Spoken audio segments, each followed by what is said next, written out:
Saludos, me da mucho gusto encontrarme de nuevo con ustedes.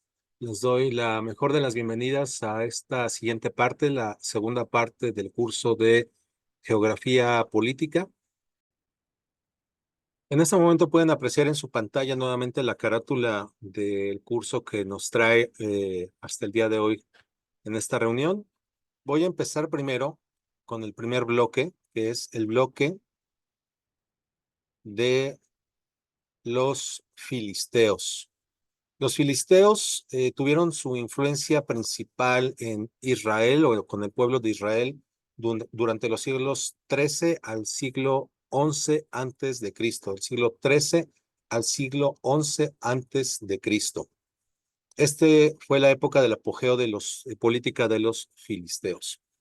Como pueden ver en la pantalla, a mano izquierda tenemos un mapa. Bueno, vamos mejor primero con el de mano derecha. A mano derecha tenemos un mapa de la distribución del territorio de Israel durante la época de los jueces. ¿Qué quiere decir esto?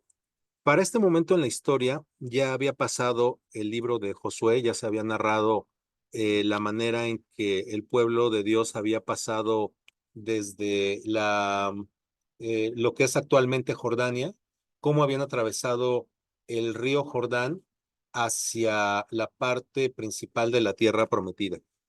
En este momento, en este mapa, ya se había distribuido el territorio por tribus.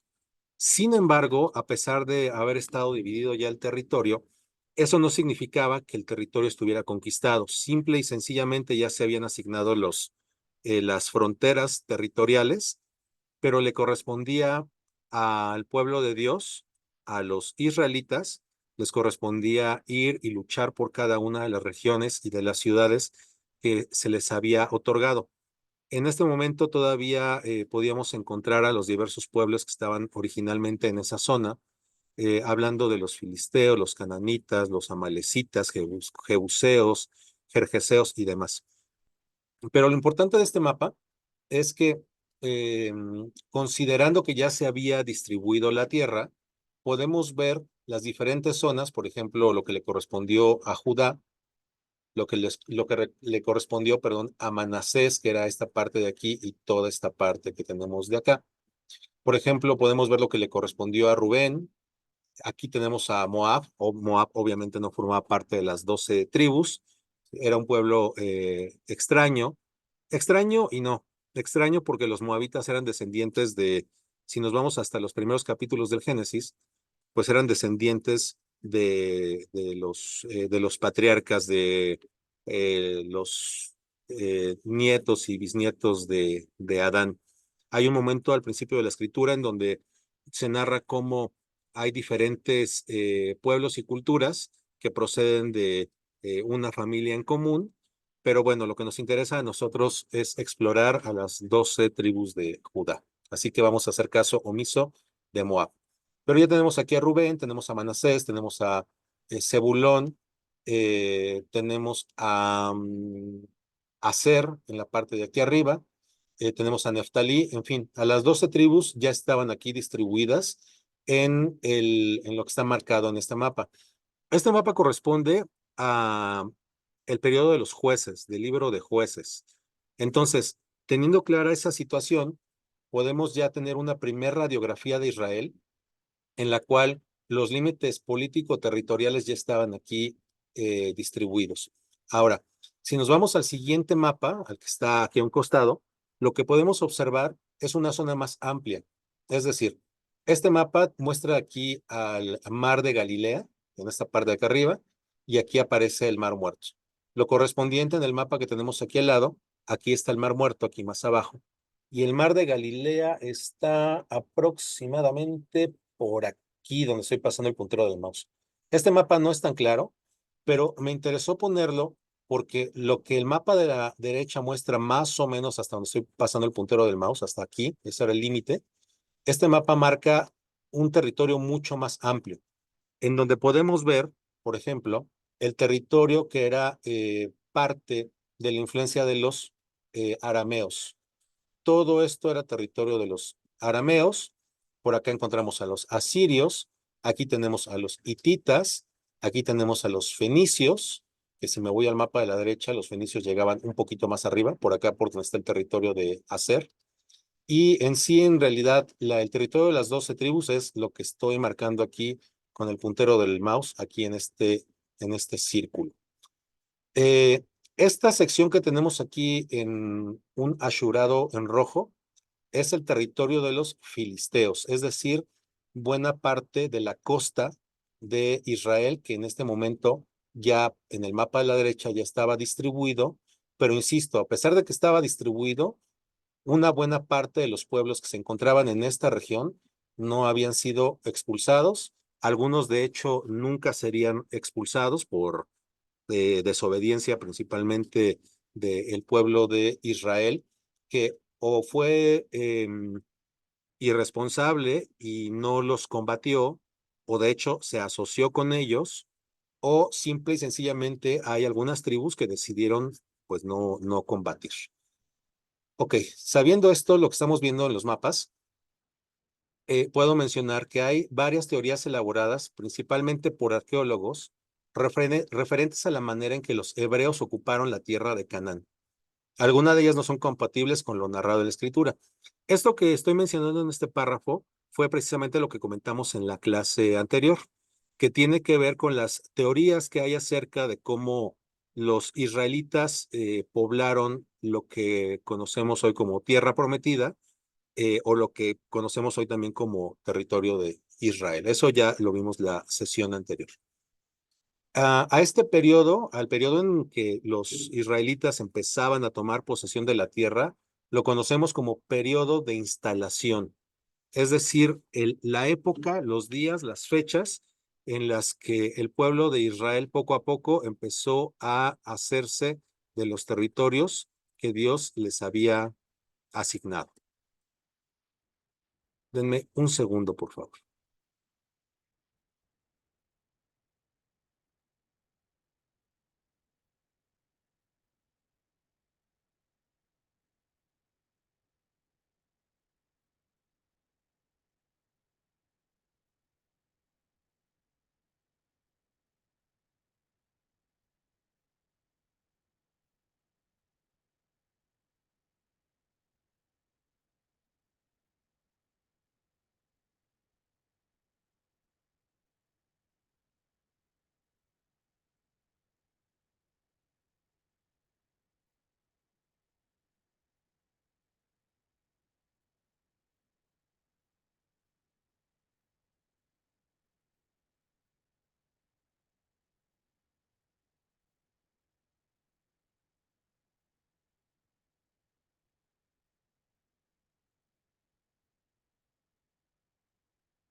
Por lo que respecta a la escritura, la primera fase de esta instalación la encontramos en el enfrentamiento con los reinos filisteos. Es decir, una vez que el pueblo de Dios recibió las instrucciones de que ocuparan la tierra, pues hubo que tener ahí enfrentamientos bélicos para poder hacerse de estos territorios.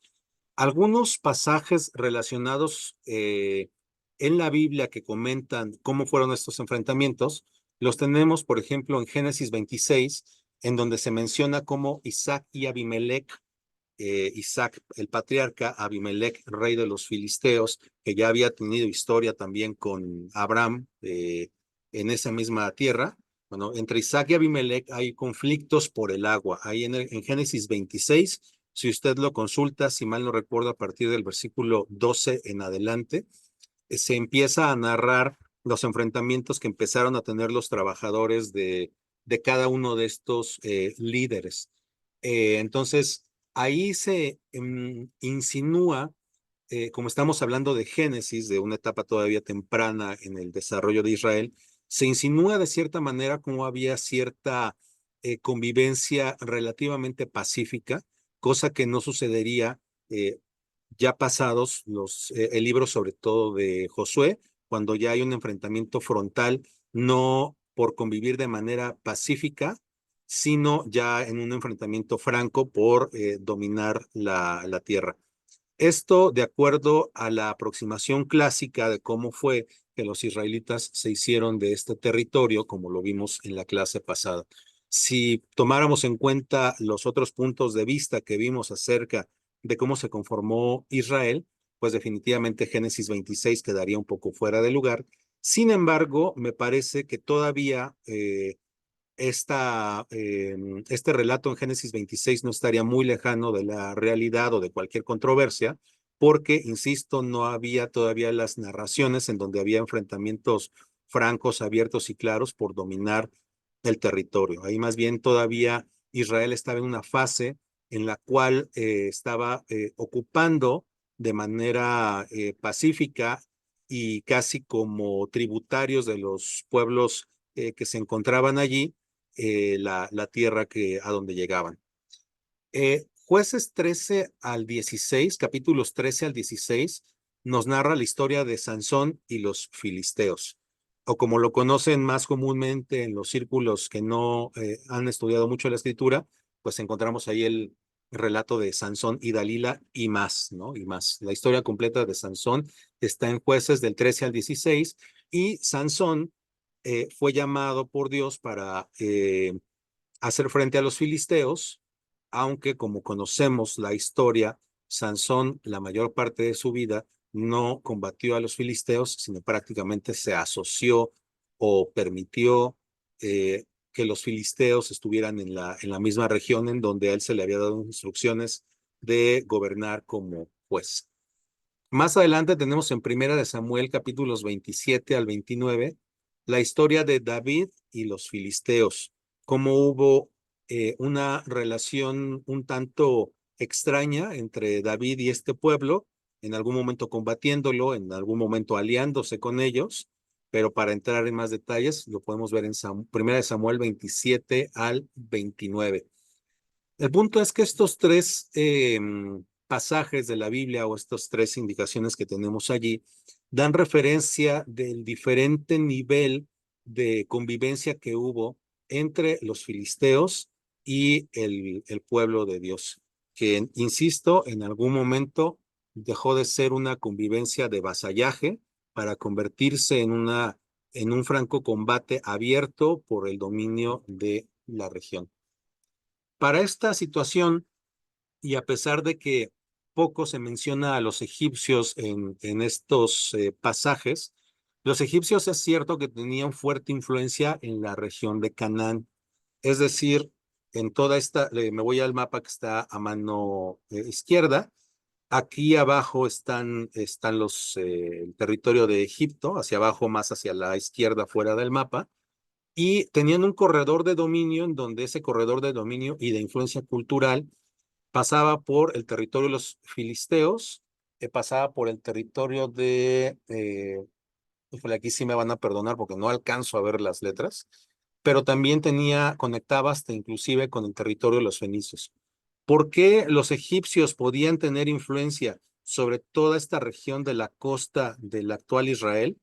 Bueno, porque como lo vimos en clases anteriores, por ahí pasaba una ruta de comunicación bastante importante, un camino, uno de los caminos principales que conectaban al mar Mediterráneo o el mar Grande, como lo llamaban también en aquella época, con toda la parte del norte de Israel y de ahí hacia Damasco, que Damasco está por aquí arriba, y hacia el resto de Oriente Medio y ya hacia el área de Mesopotamia.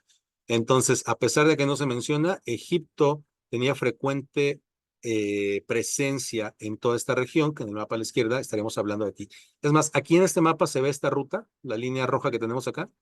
Esta es una de las rutas principales, que es la Vía Maris, o lo que se llegó a conocer en tiempos romanos como la Vía Maris o la Vía del Mar, la cual era muy importante tener, si no el dominio, si una presencia activa para poder tener influencia sobre los pueblos que se encontraran en el paso de esta región. Aquí les presento un mapa ampliado de la época de los jueces, en donde se ve de manera muy clara la repartición de las tierras para las 12 tribus de Israel, que en realidad pues eran, podemos considerar que técnicamente hablando eran 13, porque estamos hablando de las 11 tribus de Israel, más la de José, que José se dividió en Manasés y en Efraín por decisión de Jacob. Jacob cuando convoca a sus nietos, los hijos de José, pues entonces José le presenta a Manasés y a Efraín, y entonces Jacob decide que le iba a repartir la tierra de José a sus dos nietos. Aquí también, al ver este mapa en particular, vemos cosas interesantes. Por ejemplo, tenemos a los jueces que en ese momento, en el momento de la época de los jueces, gobernaban sus nombres y las diferentes regiones en donde ellos gobernaban. Tenemos desde Otoniel, aquí en el punto número 1, hasta Samgar, que está en el punto número 3, y por supuesto no podíamos olvidar que sobre la región de Dan, o aquí cercano a Dan, estaba el gobierno de Sansón. Sansón muy cerca de toda esta zona que es la centro occidente del territorio de Israel, donde siempre han tenido una presencia constante los filisteos, y dejémoslo hasta ahí porque iba a decir algo, pero se los diré más adelante. Entonces, como aquí había muchos filisteos en esta región, por eso es que Sansón, que estaba en esta zona, pues tenía frecuentes encuentros con todo este grupo. De hecho, la escritura nos narra como en algún momento Sansón, que pues tendría su base aquí en este punto, llegó hasta Gaza, y en Gaza fue donde, si mal no recuerdo, pues acabó sus días por cuando los filisteos se dan cuenta de dónde era, cuál era la fuente de la fuerza extraordinaria de Sansón. Pero bueno, ¿qué otras cosas interesantes podemos ver? Aquí podemos ver ciudades refugio. Si recuerdan, la escritura marca cierto grupo de ciudades o un número reducido de ciudades en donde si una persona mataba a otra de manera accidental, se podía refugiar en ciertas ciudades para poder tener cobijo y que no mataran a esta persona. Encontramos una de ellas aquí en Hebrón, encontramos una más aquí en Golán, por aquí arriba, encontramos una más aquí arriba que es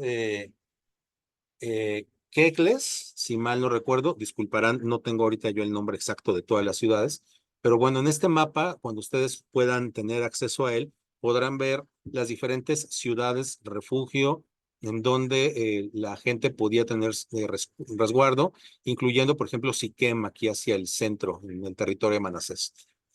Hay otra situación bastante importante que podemos ver. Manasés, podemos observar que tenía una zona territorial amplísima, aquí prácticamente en la zona central de la montaña de Israel, y toda esta región que está marcada con rojo también era influencia de Manasés. Pero no solamente eso, en la parte de abajo podemos ver que había ciudades enclavadas de Manasés en algunas tribus de Israel. Podemos ver algunos puntos aquí alrededor, los puntos más oscuros son esas ciudades enclavadas de Manasés, así que Manasés también tenía presencia, por ejemplo, en Judá, podía tener presencia de este lado en Aser, podía tener presencia también en Gad, era muy, muy influyente la tribu de Manasés. Y finalmente encontramos ciudades enclavadas de Simeón, y las ciudades enclavadas de Simeón, si revisamos todo el mapa, bueno, pues podemos ver a Neftalí, a Aser, a Zabulón, Manasés, Gad, Isaacar, Efraín, Rubén, Gad ya lo había mencionado, Benjamín, Dan y Judá. Pero no encontramos ni a Leví, ni encontramos a Simeón. ¿Por qué no encontramos a Leví? Bueno, porque Dios determinó que los levitas no iban a tener un territorio propio, sino que iban a tener zonas dentro de las diversas tribus de Judá para habitar, pero como tal no iban a tener una especie de territorio estatal, el cual pudieran llamar propio. Dios les concedió vivir dentro de las demás tribus y Dios les dijo que la heredad de Leví iba a ser Dios mismo. Entonces ahí tuvieron una bendición extra, no tuvieron territorio estrictamente propio, pero fue a cambio de que Dios fuera la heredad de los levitas, que como sabemos, los levitas fueron los sacerdotes o la familia de sacerdotes de la cual servía directamente al templo. Ahora, en el caso de Simeón, está aquí entre paréntesis. El caso de Simeón es también un tanto extraño y vamos a ver en unos momentos más por qué. Pero Simeón tampoco tuvo estrictamente hablando un territorio que se definiera como un territorio estado propio. Simeón tuvo la posesión de ciudades dentro de Judá.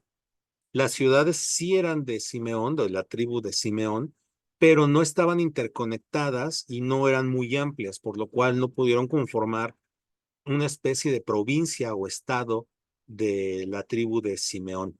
Tuvieron que vivir dentro del territorio de Judá. Algunos mapas marcan una mancha muy clara aquí al centro de la tribu de Judá, pero en realidad no fue así. En realidad solamente pudieron tener algunas ciudades propias, no un estado como tal.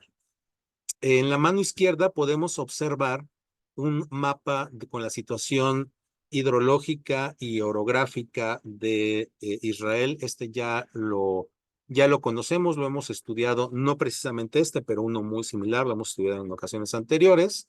Así que lo que quiero hacer en este momento es que ustedes puedan observar, voy a hacer una superposición de una imagen con la otra para que ya habiendo conocido las clases donde hemos visto el clima, donde hemos visto la orografía, donde hemos visto los ríos, donde hemos visto que hay ciertos accidentes geográficos que marcan los límites entre una tribu y otra, bueno, al hacer esta superposición de los mapas, podemos tener de manera más clara la calidad de territorio que tenía cada una de estas tribus.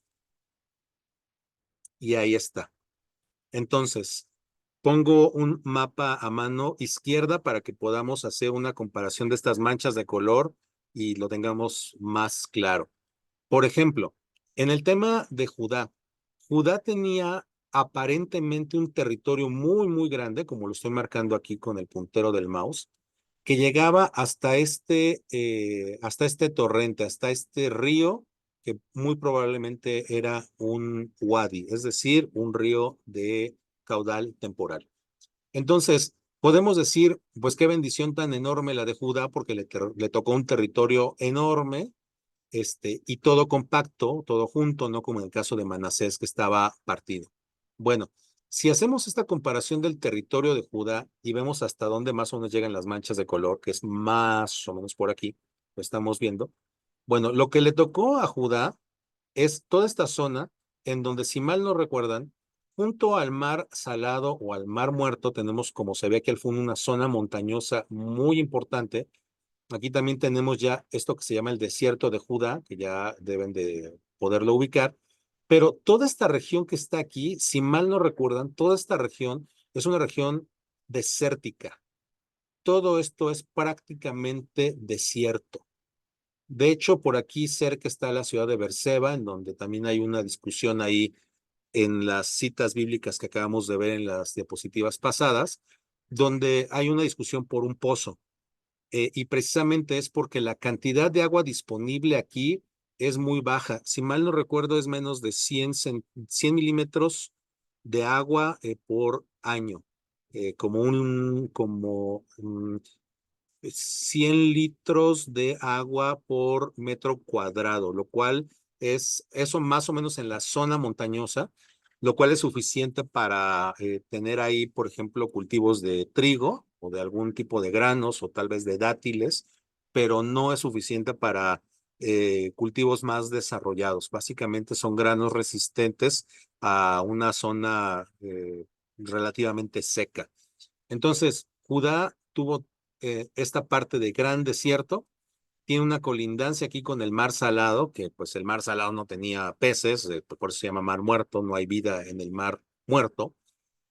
Pudiera compensarse un poco con unas fuentes de agua que hay por aquí, las de Engadi, en esta región, que aquí hay un poco de verdor en esta zona, pero fuera de eso la zona es prácticamente semiárida.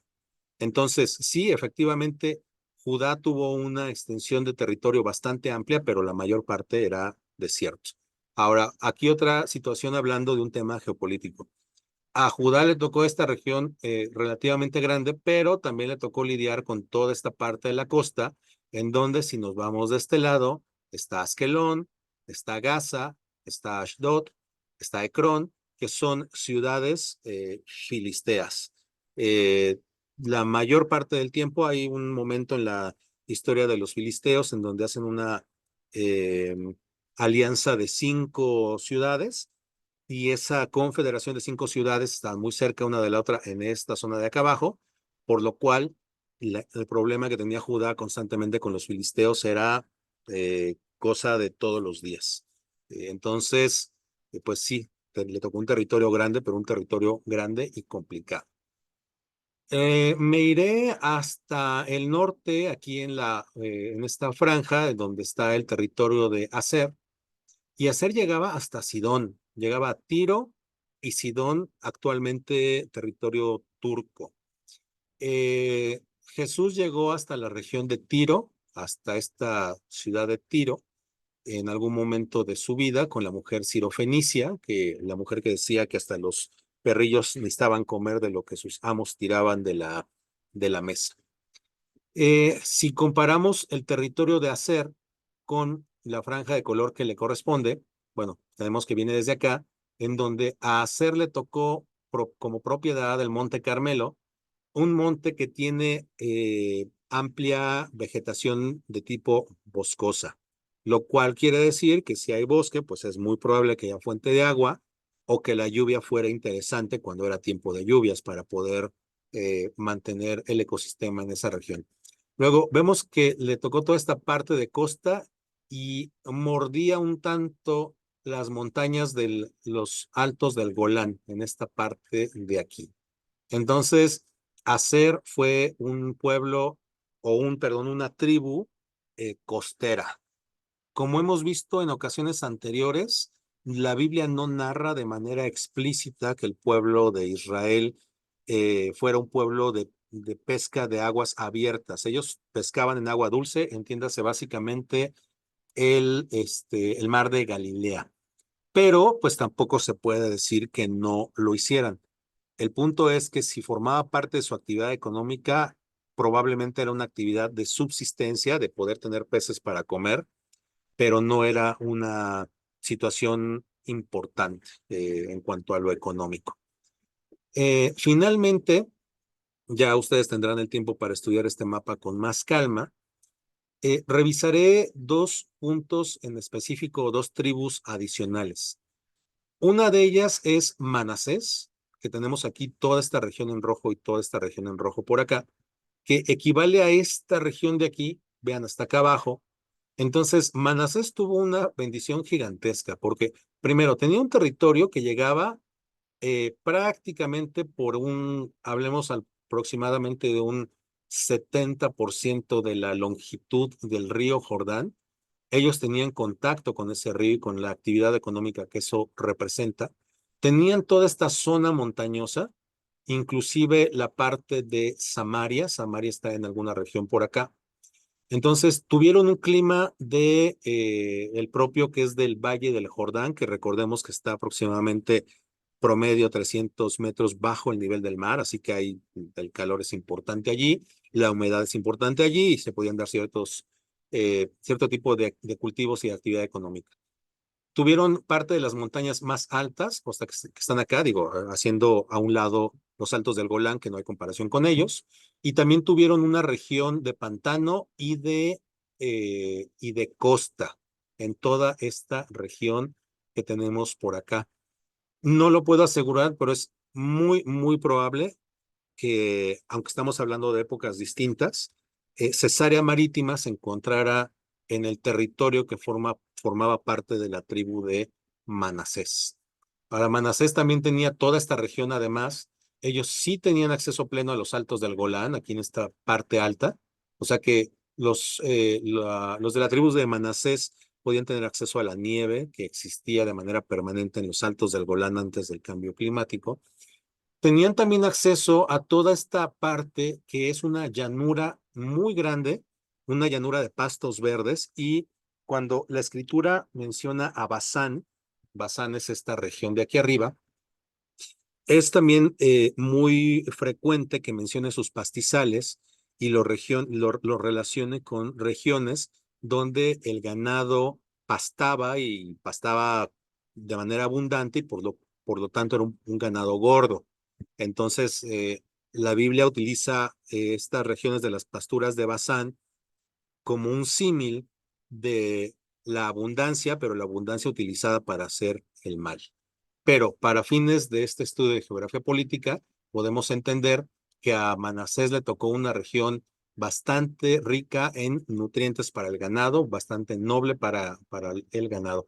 Aunque también le tocó una zona montañosa, como la que vemos por acá, en donde sí había cierto grado de clima semiárido. Entonces, prácticamente Manasés tenía de todo: costa, montaña, una región de transición entre la costa y la montaña que da lugar a pastos verdes.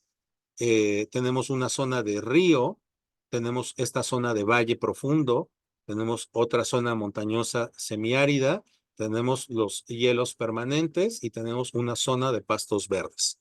Por lo cual, Manasés recibió una bendición gigantesca. ¿Quién me parece que recibe la zona más privilegiada, aunque no de una extensión tan grande? Pues lo tenemos aquí al centro con Isaacar. Si ustedes recuerdan en sus apuntes de donde veíamos la orografía y las distintas regiones de Israel, bueno, pues aquí tenemos un valle enorme. Aquí hay un valle en el cual hay abundantísimas fuentes de agua, de ríos permanentes, de zonas lacustres, de un valle en una zona de clima bastante agradable, donde los pastos son abundantes, los cultivos, el que ustedes me digan, prácticamente era imposible que algo no se diera allí. Y tan es así que si recuerdan en alguna de las lecciones anteriores, por aquí tenemos la zona en donde las 10 ciudades de la Decápolis marcaron la capital de esta zona de influencia greco-romana.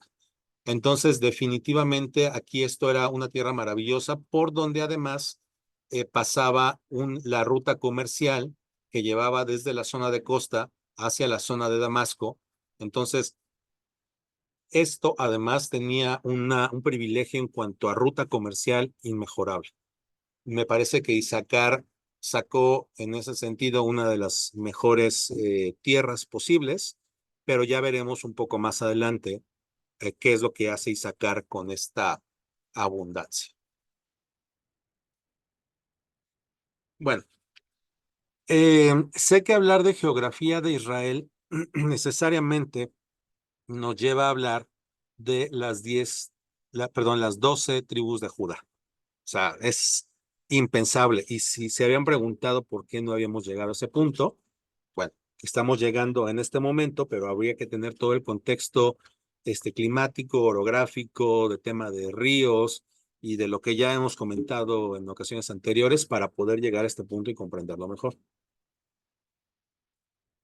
Entonces, vamos a analizarlo de esta manera. A mano izquierda tienen la relación que había entre Jacob y el patriarca Jacob. Recuerden que es Abraham, Isaac, el último de los patriarcas fue Jacob, y las diferentes esposas que tuvo: Lea, Silpa, Raquel y Bilha. De estas 4 esposas que tuvo, ahí mismo en la imagen, ven como Silpa fue mm, no quiero usar la palabra que tengo en la mente. Eh, Fue la encargada del servicio de Lea. Fue la persona más cercana a Lea desde un punto de vista de servicio. Y Bilha fue la persona encargada del servicio directo con Raquel.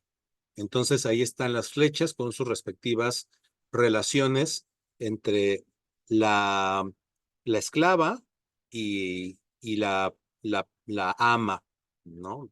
Digo, son palabras un tanto fuertes para este momento en la historia de la humanidad, pero de esa era una relación normal y legal y permitida en aquellos días.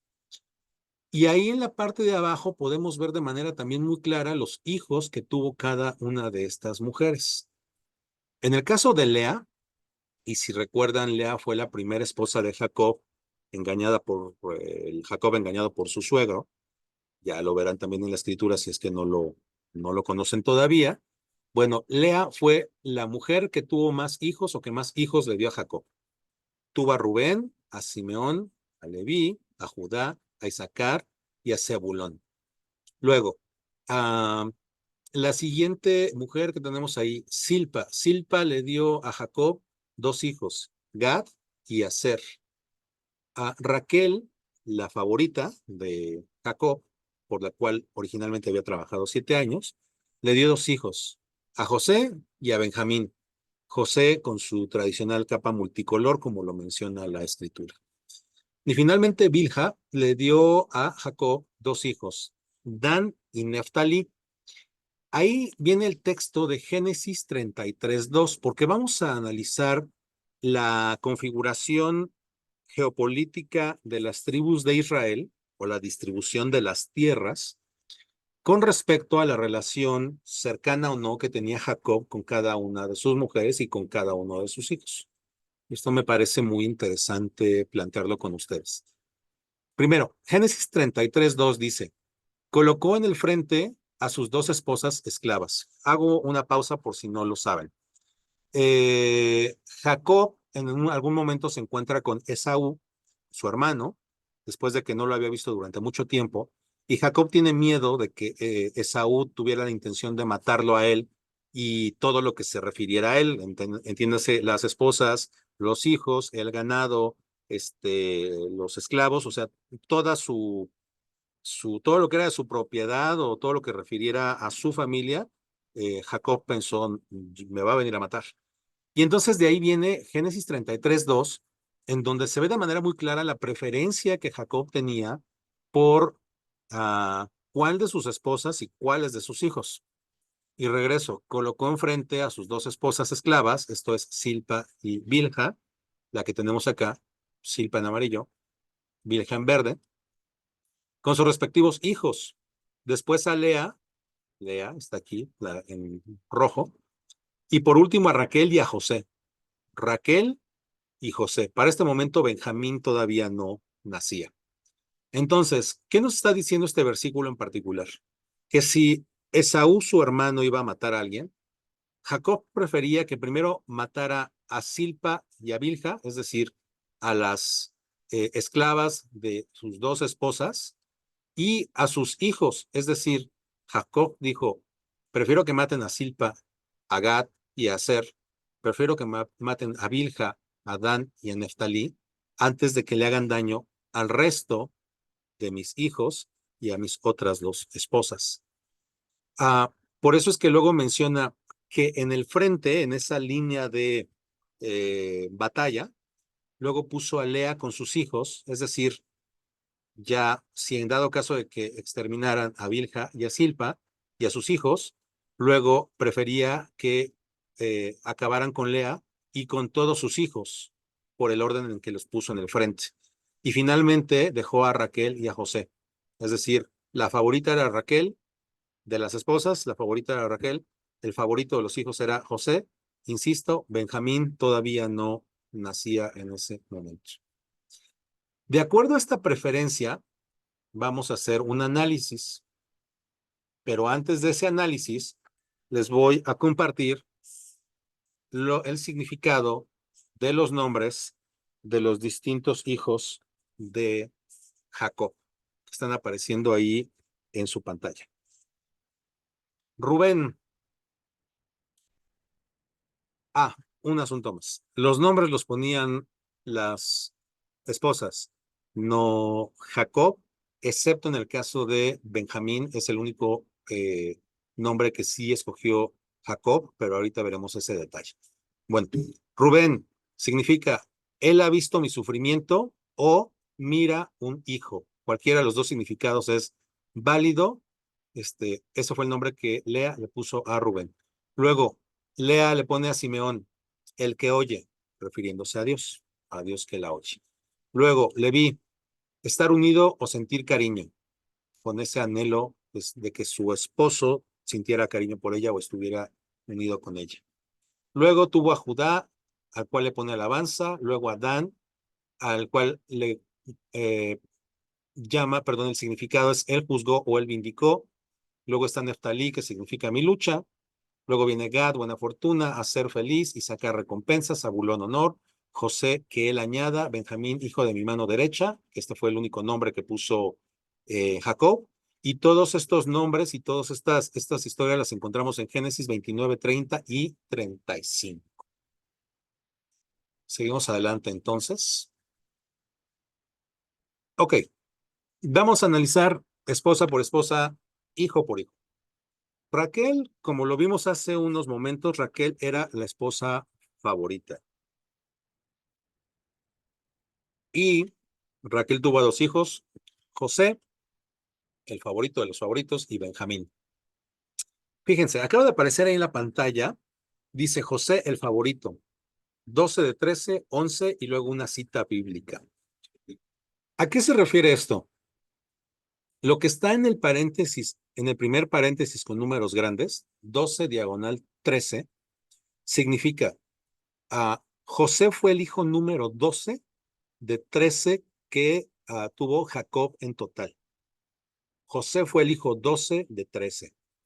Lo que está en el paréntesis chico, que es el número 11, significa que cuando Jacob iba a morir y empezó a hacer a repartir la herencia, por decirlo de alguna manera, o a darles palabras proféticas a cada uno de sus hijos, lo que aparece en el paréntesis chico significa que José fue el número 11 en ser profetizado, ¿ok?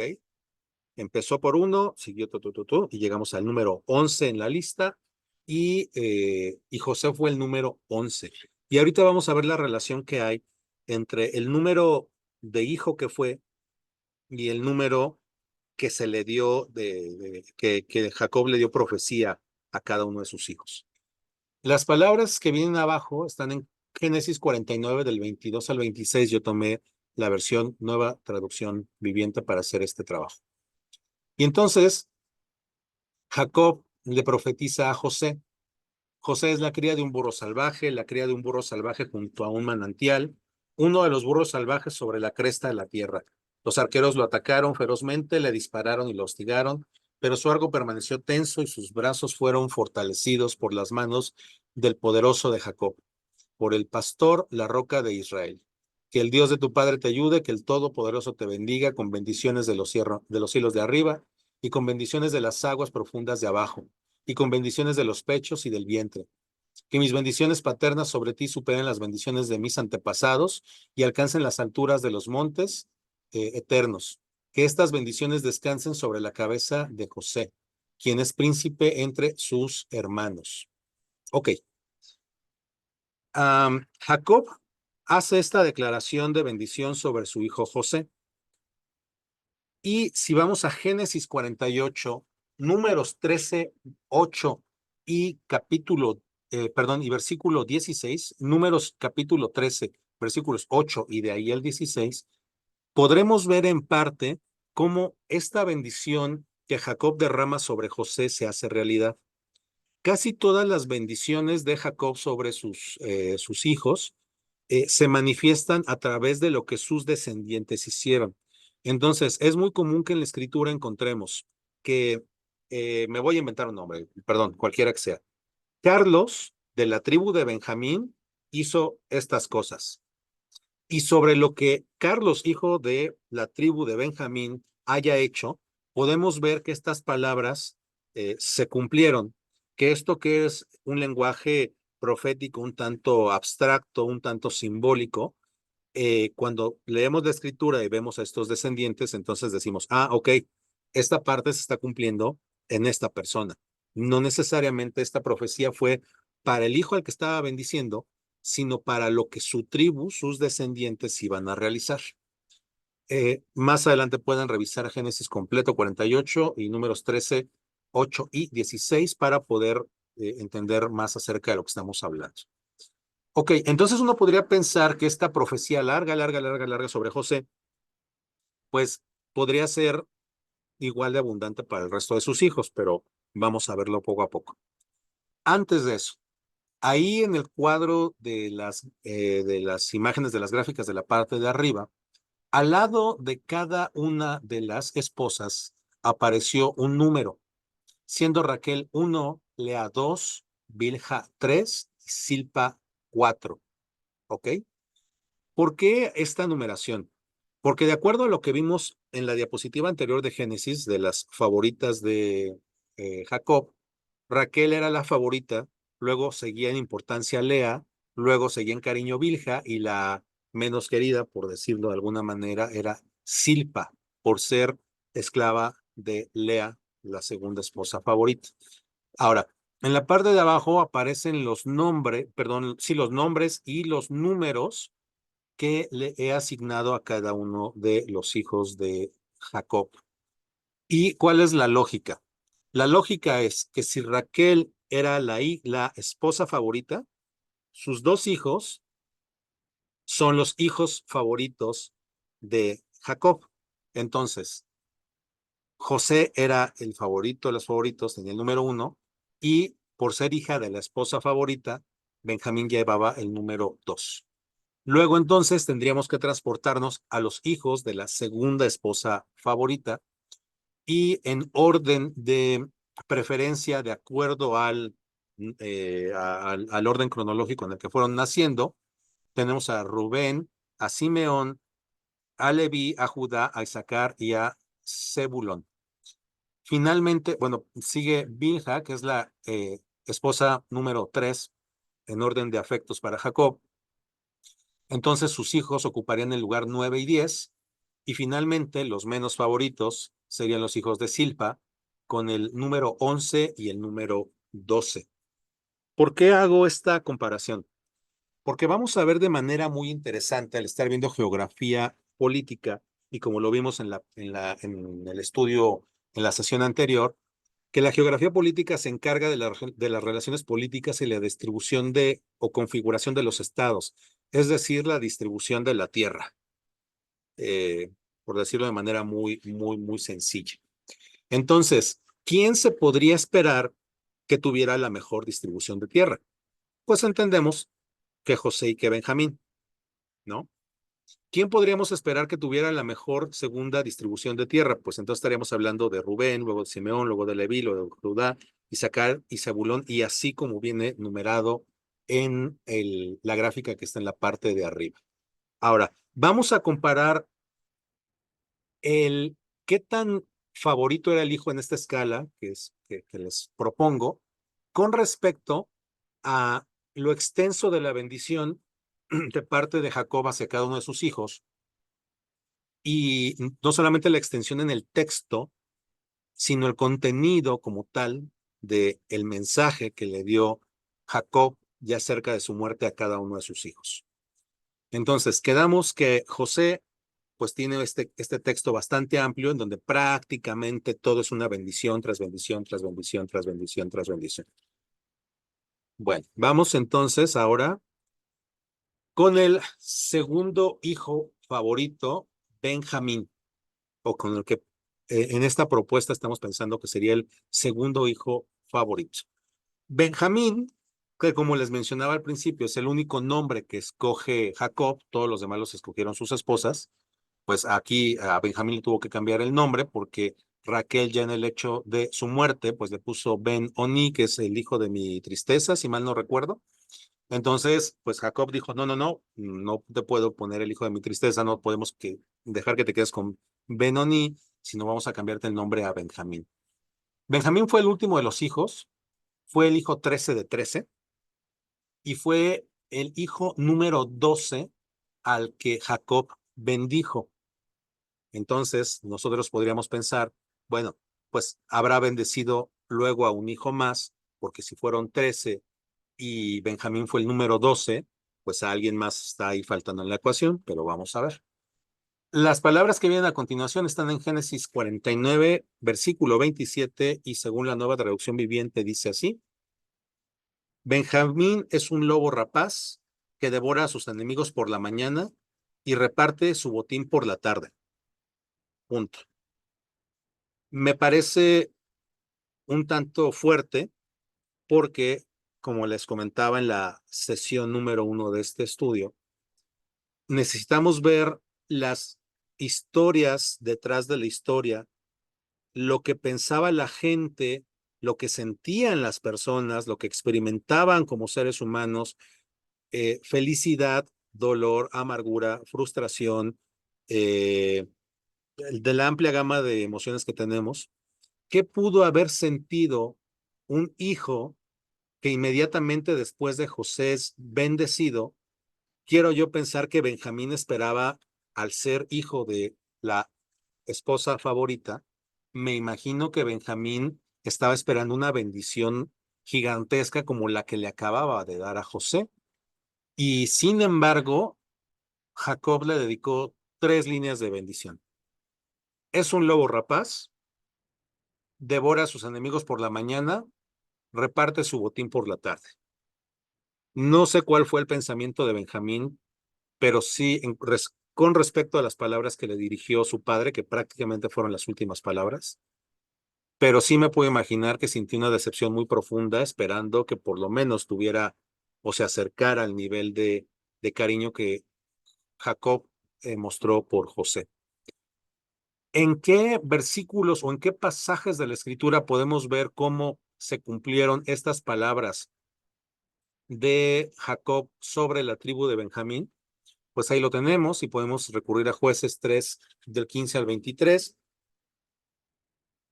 Primera de Samuel 9:1, Primera de Samuel 14, versículos del 47 al 52, Filipenses 3 del 5 al 6 y Jueces del 19 al 20.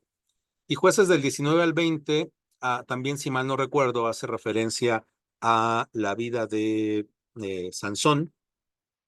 Es más, si me permiten un segundo, lo consulto en este momento para que no se me olvide. Ok, Jueces 19, no, estoy en un error, y es un pasaje de la Escritura muy, muy fuerte que me gustaría que lo pudieran revisar con calma, porque es uno de los pasajes más oscuros en la historia de las historias bíblicas. Es una historia muy, muy fuerte y muy oscura, cosa que me gusta desde la perspectiva en que la Biblia no tiene miedo de ocultar la parte oscura y más, la parte más oscura del ser humano.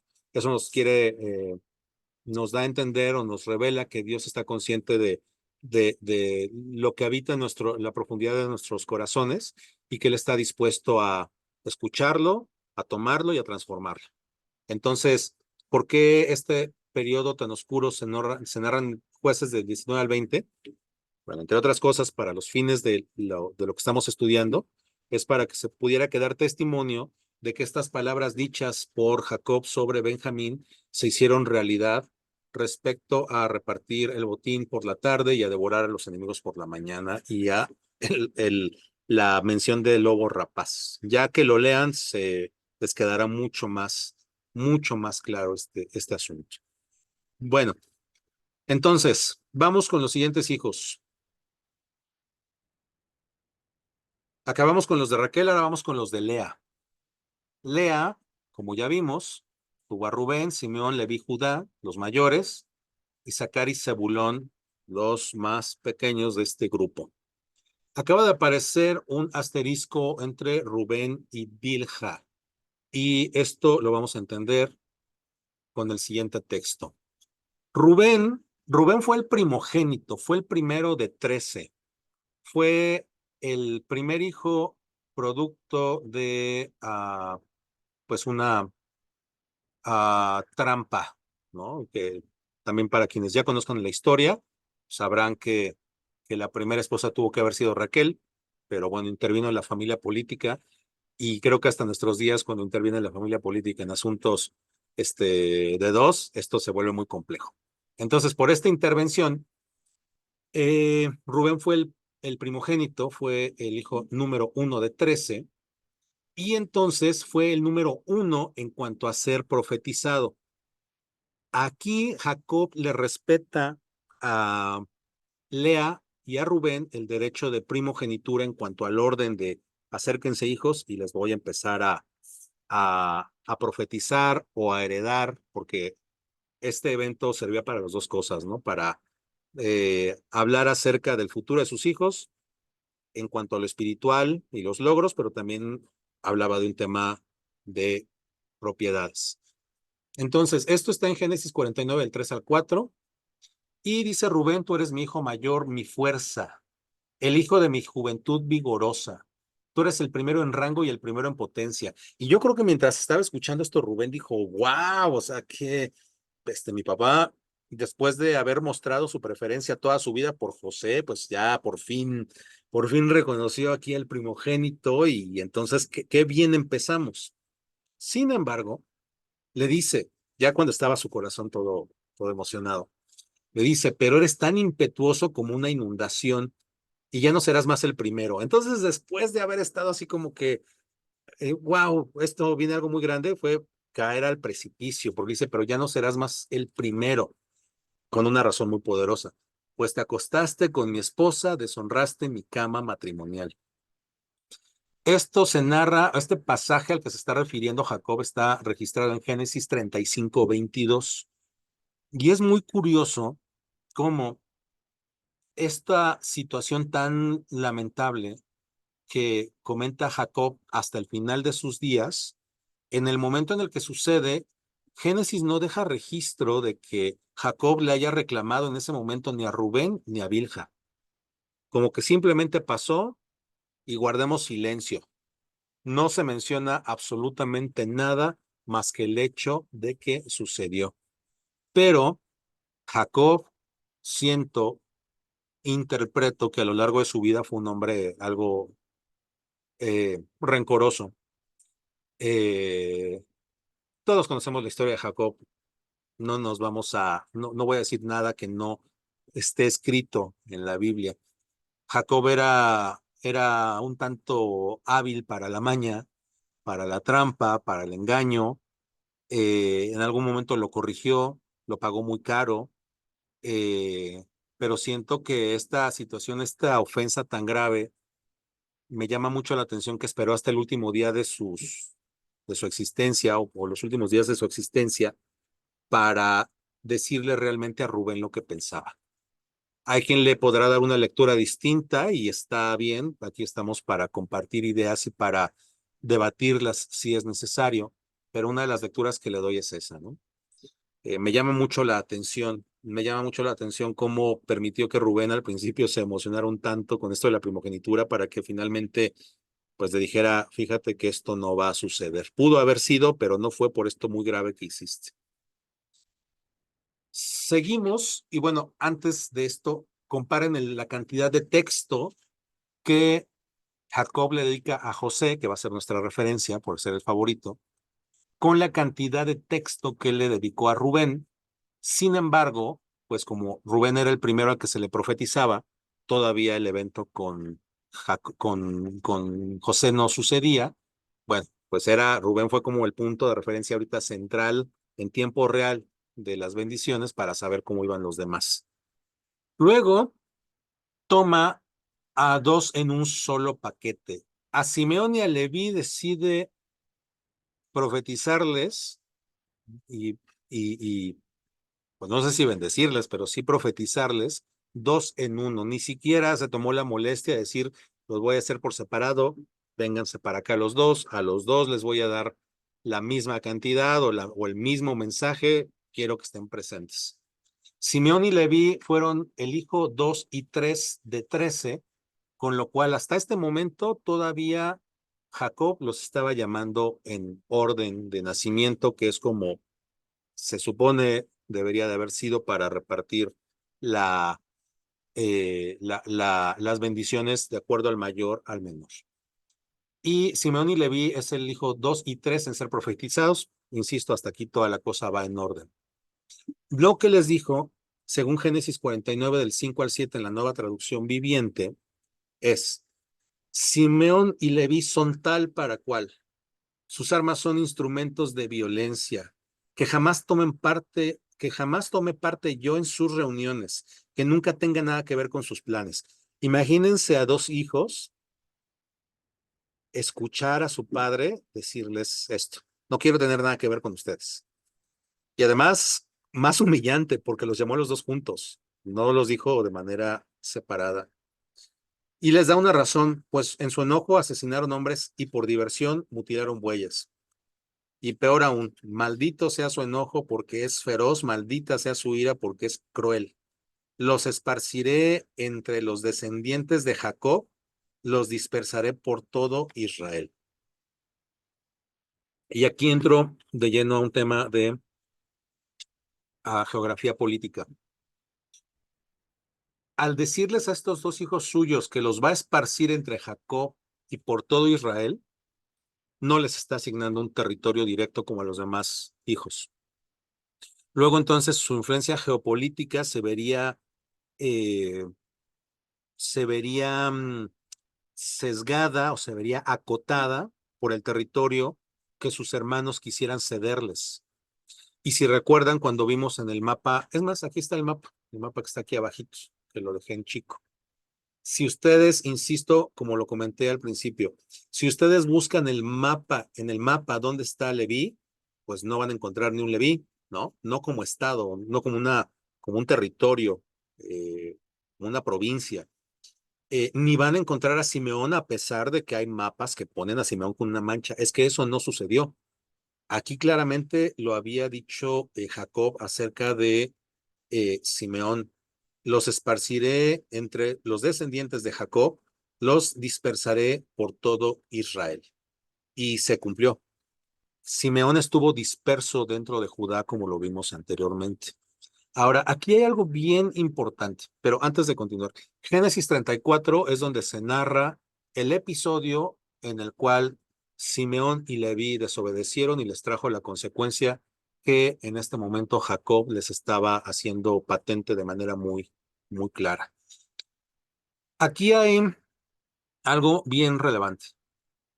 Eh, Cuando se ve el número de miembros que tenía Simeón al salir de Egipto, era un número pues más o menos importante.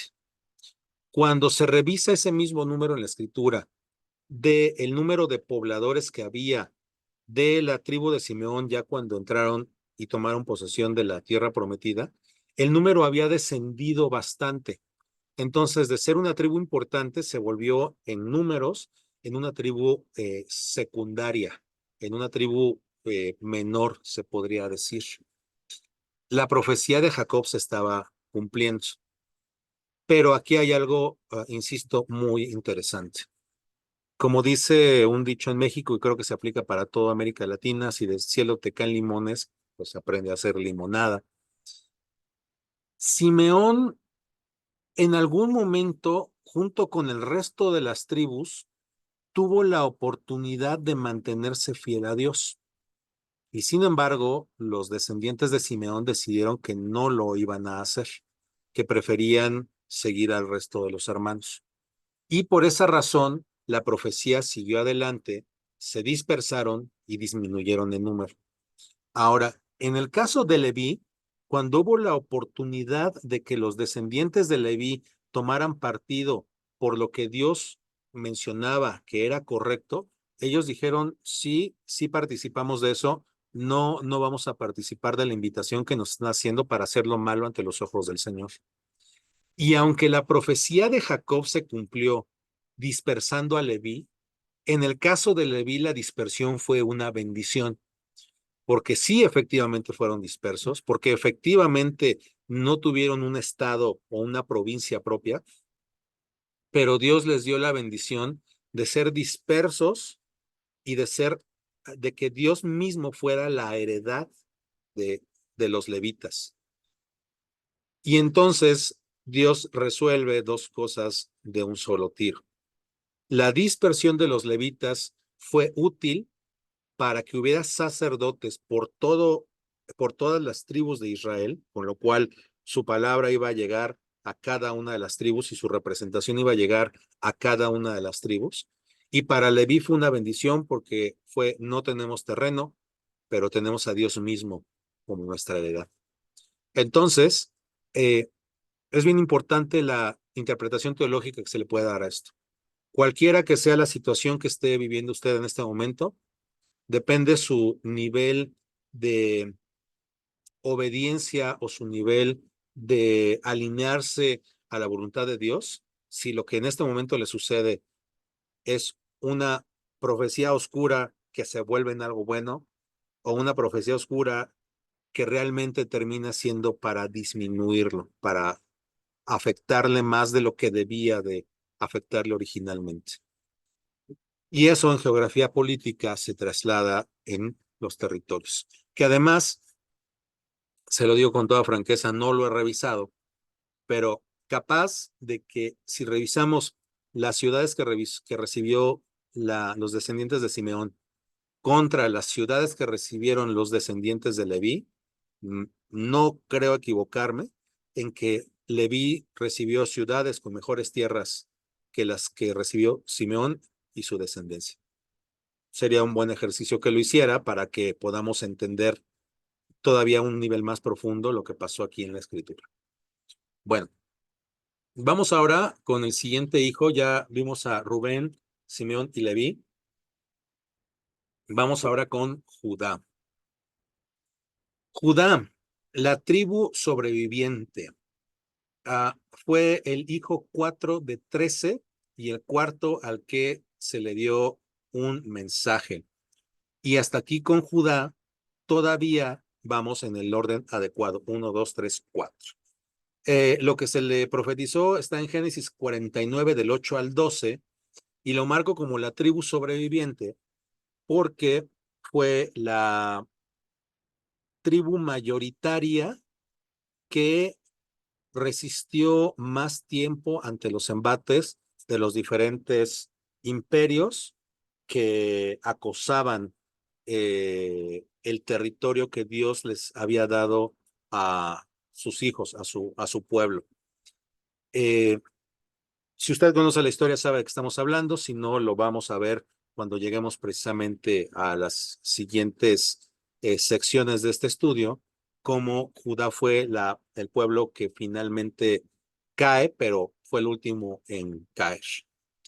Eh, ok, vamos a seguir. Aquí, Jacob, si se fijan en cuanto a cantidad de texto, de palabra que envía a sus hijos, fue al que le habló tanto como como a José, ¿ok? Y a Judá le dice, tus hermanos te alabarán, agarrarás a tus enemigos por el cuello, todos tus parientes se inclinarán ante ti. Judá, mi hijo, es un león joven que ha terminado de comerse a su presa, el león de Judá. Se agazapa como un león y se tiende como a una leona. ¿Quién se atreverá a despertarlo? El cetro no se apartará de Judá, ni la vara de mando de sus descendientes, hasta que venga aquel a quien le pertenece, aquel a quien todas las naciones honrarán.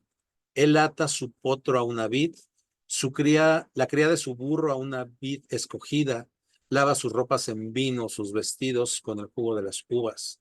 Sus ojos son más oscuros que el vino y sus dientes más blancos que la leche. Y aquí hay una referencia clarísima a Jesucristo. ¿Verdad?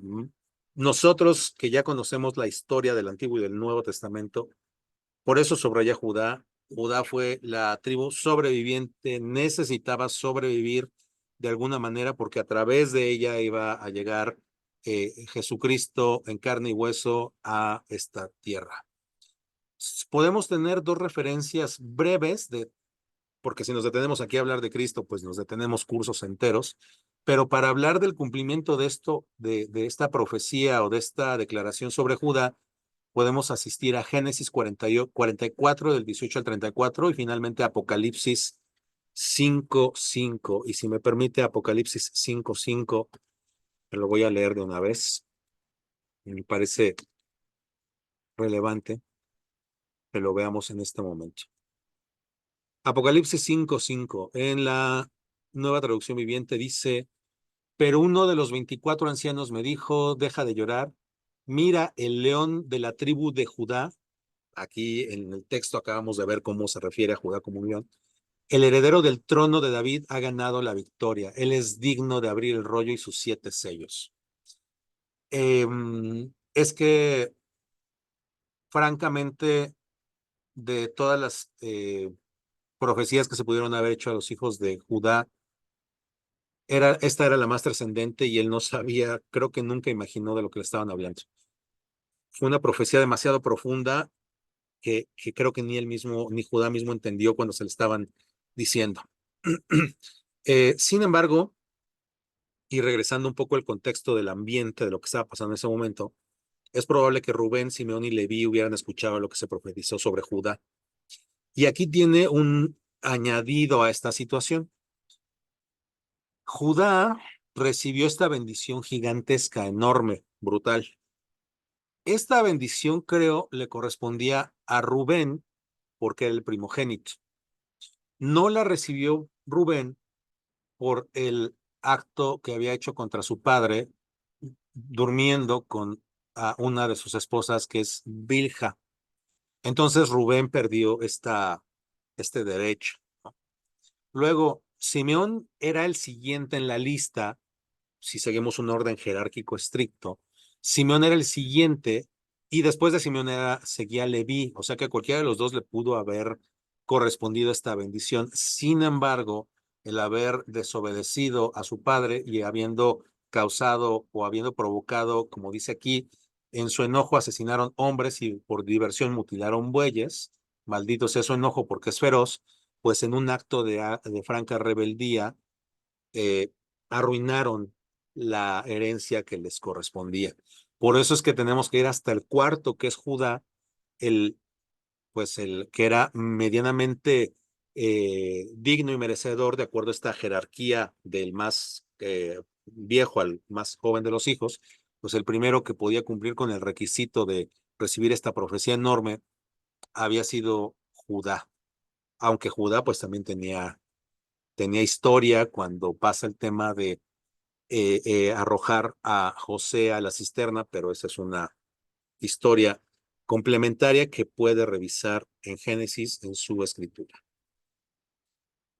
Vamos entonces a continuar con los siguientes hijos de Lea. Vamos a hablar ahora de Isaacar, el número 6 en la lista. Isaacar fue el hijo 9 de 13, 9 de 13, y fue el sexto hijo en ser profetizado. Y aquí es donde empezamos con algo bien interesante. Me voy a regresar un tantito. Fíjense, nos habíamos quedado con Judá, que era el cuarto. Judá era el cuarto de 13 hijos y el cuarto de ser profetizado. Y si hubiéramos seguido esa línea, pues entonces Isaacar hubiera sido el noveno hijo y el noveno en ser profetizado. Pero no, Jacob decide brincarse a algunos otros hijos, y aunque fue el hijo 9 de 13, es el sexto que fue al que se le entregó una profecía. Esta profecía está en Génesis 49 del 14 al 15 y dice simplemente: Isaacar es un burro robusto que descansa entre dos alforjas. Cuando vea lo bueno que es el campo y lo agradable del terreno, doblará su hombro para llevar la carga y se someterá al arduo trabajo. Aquí no hay una cita bíblica que explique cómo fue que se cumplió la profecía o la bendición o el legado sobre Isaacar. Sin embargo, y como lo veíamos hace algunos minutos, y aquí paso el puntero del mouse, les comentaba que Isaacar tiene aquí el centro, al centro tiene el valle de Jezreel o el valle de Israel. pero básicamente es el Valle de Jezreel, como se le conoce. Y como les comentaba, este valle tiene condiciones climáticas y de suelo y de disposición de agua y de una serie de situaciones del camino que conecta a Oriente con Poniente del Medio Oriente. Tiene una ruta comercial bien importante. Entonces, insisto, creo que la mejor tierra le tocó a Isaacar. Solamente le faltó tener alguna salida al mar para completar la bondad de la tierra que le tocó. Y por eso es que entiendo que Jacob le dice a Isaacar o a sus descendientes cuando tomaran este territorio, descansa entre dos alforjas, descansa, descansa. Pero más adelante dice, cuando vea lo bueno que es el campo y lo agradable del terreno, porque efectivamente el terreno que les tocó era muy bueno y muy agradable, doblará su hombro para llevar la carga y se someterá al arduo trabajo. Y aquí hay dos interpretaciones dependiendo la escuela de pensamiento que quieran seguir. Yo se las planteo y ustedes deciden.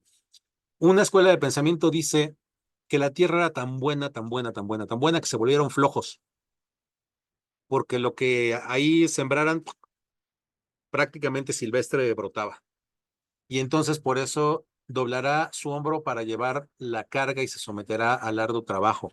¿Por qué? Porque como se volvieron flojos, en el momento en que llegaron a invadirlos, no metieron las manos, porque eran perezosos, porque les tocó una tierra muy buena.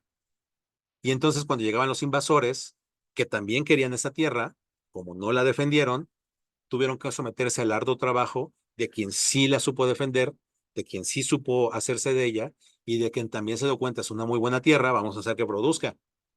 Terminaron invirtiéndose los papeles del dueño, de los dueños que eran, terminaron siendo esclavos. ¿Ok? Esa es una línea de pensamiento. La otra dice que ellos entendieron desde el principio que era una muy buena tierra y que precisamente por eso se sometían a arduo trabajo para hacer que la tierra produjera. Yo tengo la sospecha de que fue más bien la primera opción.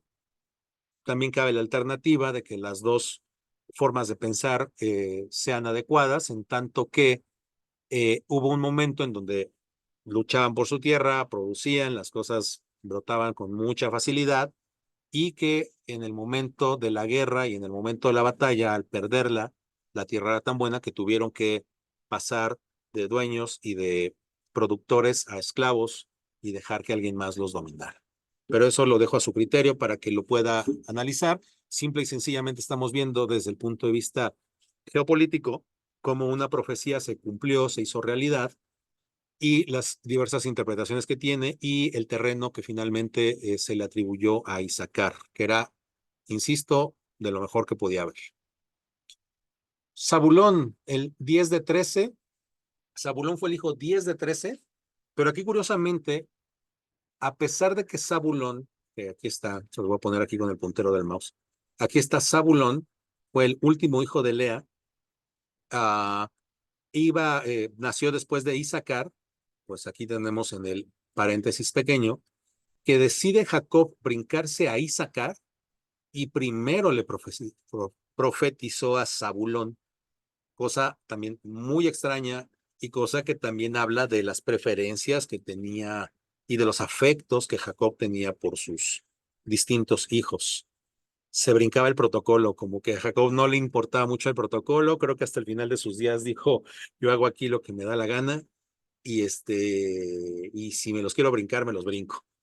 Uh, y sucedió con los patriarcas también, con su padre y con su abuelo, como que era una línea una forma de ser muy particular de ellos.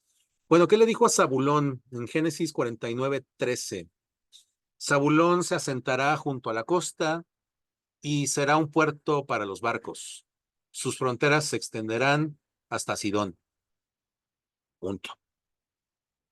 Y es curioso, Zabulón es el número 5. Nos habíamos quedado en la diapositiva anterior con los primeros 4.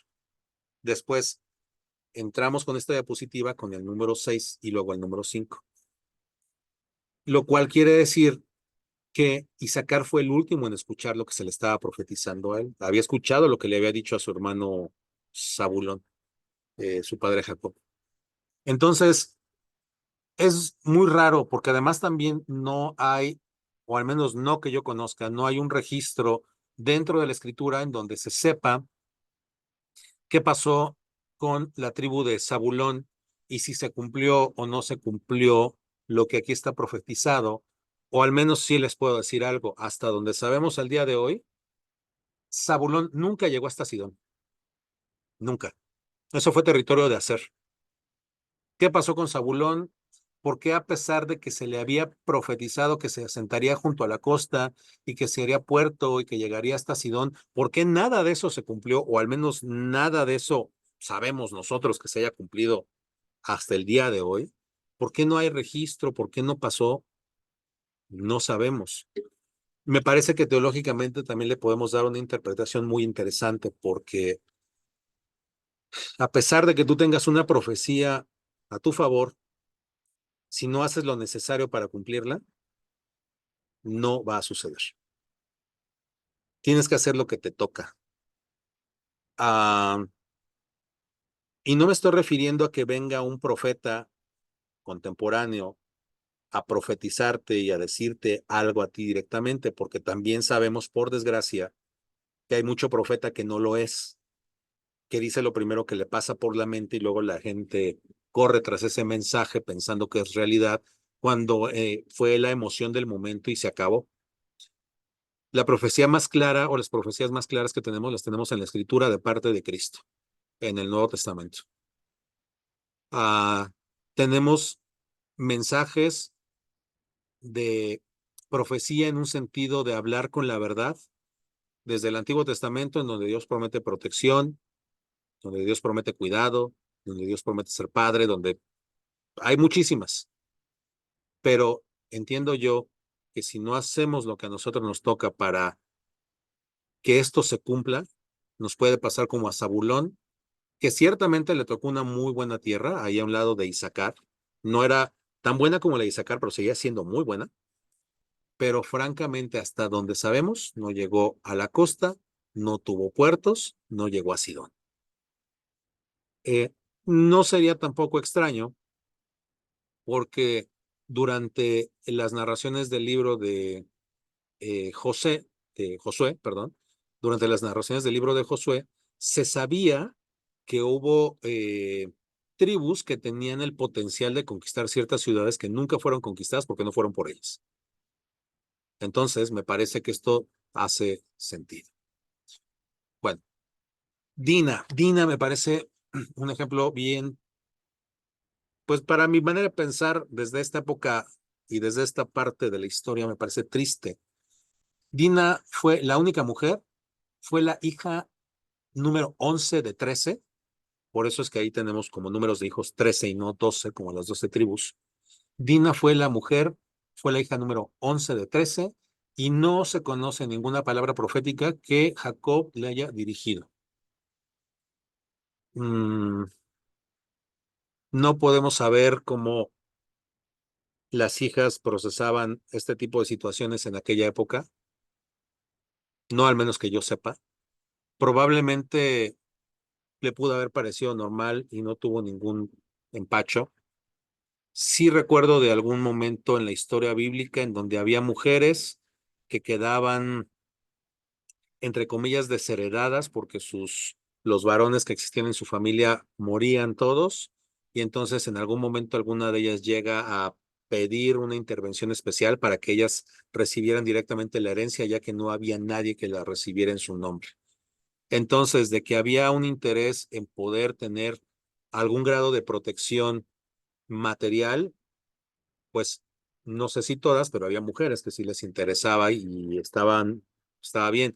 La mujer en ese momento dependía demasiado de la protección del hombre, pero pues con Dina no sucedió, o si sucedió no lo sabemos.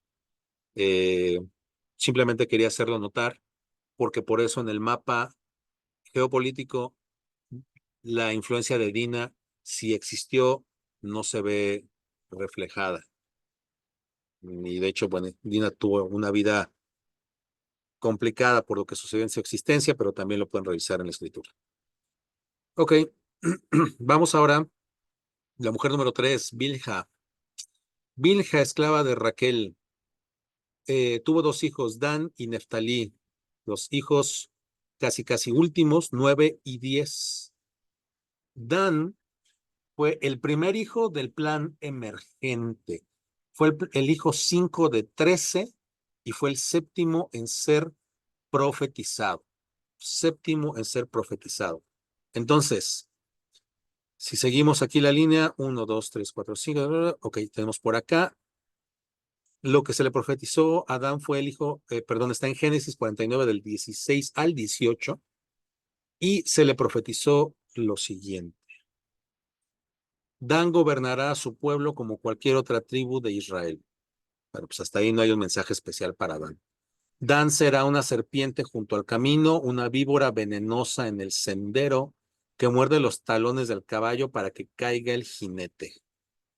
Oh Señor, confío en ti para la salvación. O sea, si un padre le dice a su hijo, Señor, confío en ti para salvación, pues yo creo que el hijo no debería de estar muy eh, complacido con lo que estaba escuchando. Prácticamente estaba hablando de una calamidad que vendría más adelante. ¿Quieren saber qué sucedió con los descendientes de Dan? Se puede consultar Jueces del 13, capítulo 13, versículos 2 en adelante, Jueces 18:30, Primera de Reyes 12:26 al 30, Amós 8:14, Jeremías 8:16 y Apocalipsis 7 del 4 al 8. Adelantándome un poco a esto, independientemente de que lo revisen, Dan, aquí en el mapa, a ver si lo alcanzamos a ver con el puntero, Dan tenía un territorio aquí abajo y luego Dan tuvo un territorio en la parte superior. Dan tuvo territorio en estas dos zonas. ¿Por qué tuvo territorio en esas dos regiones? Bueno, esto tiene una razón de ser. Permítanme un segundo, por favor. Van a ver una ligera pausa, no afecta nada el contenido de lo que vamos a ver. Bueno, vamos a continuar. Dan, en el norte, tuvo territorio en el norte, eh, no porque fuera una de las asignaciones originales, sino que Dan pudo tomar esta región más adelante en el tiempo. Dan tuvo en el norte la oportunidad de tener un nuevo comienzo en una región donde hay agua abundante, donde hay vegetación abundante. Es una buena tierra, es un buen espacio, pero lo dedicó a fundar un santuario pagano. Entonces, eso puede explicar un tanto la profecía de Jacob acerca de será una serpiente junto al camino, una víbora venenosa en el sendero que muerde los talones del caballo para que caiga el jinete. En lugar de ser alguien de bien, fue alguien de mal, aunque tenía la oportunidad de hacerlo. Y por eso es la expresión, oh Señor, confío en ti para la salvación, porque de Dan vino una constante situación de paganismo por el santuario que fundaron en el norte de Israel. De hecho, fue, si mal no recuerdo, uno de los dos lugares en donde se levantaron santuarios paganos una vez que el reino del norte se separó del reino del sur. Entonces, si Jacob tuvo la oportunidad de verlo porque Dios se lo reveló, pues definitivamente su hijo le iba a causar un dolor bastante profundo. Eh, Hijo número 10, hijo de Bilha, Neftalí, el segundo hijo del plan emergente. ¿Por qué hablamos del plan emergente? Perdón, no sé si lo mencioné en el bloque anterior, si no me disculpan. Hijo del plan emergente, bueno, pues porque fue cuando Raquel no podía tener hijos y entonces él hizo buena idea que Bilha pues tuviera los hijos que Raquel no podía tener, ¿no? Cuando Dios ya les había prometido que sí iban a tener hijos. Bueno, Neftalí, el segundo hijo del plan emergente, fue el sexto hijo de 13 y si se fijan, fue el décimo en ser profetizado. Después de que Dan fue el séptimo, se brinca a Neftalí y lo deja hasta el décimo lugar. cosa que también me parece un tanto, transmitía un tanto un mensaje ahí de mm, prefiero a alguien más que a ti, ¿no? Por eso les digo que Jacob era difícil, o sea, Jacob se ve que tenía su estilo como padre complicado, difícil de entender. Neftalí es una sierva en libertad que tiene hermosos cervatillos. Punto. Y entonces tú podrías decir como hijo, oye, ya, nada más, otra cosa, pues ya no hablemos de tierras, ¿no? Por lo menos, pues es un hijo, como le había dicho a Lea, ¿no? Es un hijo que tiene ojos hermosos, o sea, qué difícil siendo el 10º hijo al que se le profetizó, después de haber escuchado lo que le dijo a cada uno de sus hermanos, pues que te digan, tu padre te diga, es una sierva en libertad que tiene hermosos cervatillos, punto. Yo creo que fue difícil escucharlo. A lo mejor en una de esas fue agradecer que por lo menos no le había dicho lo que le dijo a Rubén, Simeón y Leví, ¿o no? Eh, y todavía, otra vez, no se nos olvide geografía política. ¿Por qué estoy mencionando este punto en específico? Porque si vamos a Mateo 4 del 12 al 16, nos va a hacer todo sentido las palabras, benditas palabras de Jacob sobre Neftalí. Mateo 4 del 12 al 16. Y en la nueva traducción viviente dice, cuando Jesús oyó que habían arrestado a Juan, salió de Judea y regresó a Galilea. Ya sabe usted por dónde hizo ese recorrido físicamente en los mapitas y en los caminos que había en ese entonces. Primero fue a Nazaret, luego salió de allí y siguió hasta Cafarnaúm, junto al mar de Galilea, en la región de Zabulón y Neftalí. Así se cumplió lo que Dios dijo por medio del profeta Isaías. En la tierra de Zabulón y Neftalí, junto al mar, más allá del río Jordán, en Galilea, donde viven tantos gentiles, la gente que estaba en la oscuridad ha visto una gran luz, y para aquellos que vivían en la tierra donde la muerte arroja su sombra, ha brillado una luz. ¿A quién se refería Jacob cuando estaba hablando de sierva en libertad que tiene hermosos cervatillos? Pues uno de los hermosos cervatillos, desde luego, era Jesús. Entonces, en ese momento en ese momento Neftalí no lo entendió, no lo entendió, pero simple y sencillamente que por tu tierra pasen las plantas de el Hijo de Dios es un privilegio que para quien le interesa es de un valor incalculable. Entonces no le tocó a Neftalí ver la profecía cumplida, sino a los hijos de sus hijos, de sus hijos, de sus hijos. Y eso también me invita a la reflexión de cuántas cosas no pasan a través de nosotros que nosotros no entendemos, como ya ha pasado anteriormente en siglos atrás, milenios atrás, cosas que no alcanzamos a entender, pero que en algún momento se entenderán y que por alguna razón nosotros fuimos partícipes sin saber bien a bien en que estábamos participando, pero siendo los planes de Dios, siempre fue algo bueno. Ok, vamos a seguir. Ay, por cierto, Neftalí, aquí se alcanza a ver un poquito, espero que lo vea bien en su pantalla. Neftalí es toda esta mancha naranja que está acá, o sea que también le tocó un territorio montañoso como él solo. Le tocó una parte de los altos del Golán, le tocó lo que actualmente es parte del Líbano, pero básicamente el territorio de Neftalí fue un territorio montañoso y que compartía un límite también aquí con el río Jordán y con el cuerpo de agua que había aquí, que ya no existe. Entonces tenía acceso a agua abundante, tenía acceso a nieve, tenía acceso muy probablemente a pastizales altos, tenía acceso, eh, o sea, el agua no era problema con ellos. Eh, y siendo la tierra que es, le tocó una buena bendición. Bueno, vamos ahora con Silpa. La hermana de Raquel. Perdón, no, no, no, no. No. Es esclava de la hermana de Raquel. Aquí necesito hacer un cambio. Disculpe usted la aberración que acaba de aparecer ahí. No, nada que ver. Silpa, hermana de Raquel. Tuvo a dos hijos, a Gad y a Aser. Gad fue el primer hijo de Silpa, el hijo 7 de 13 y el octavo en ser, ah, el octavo en ser profetizado.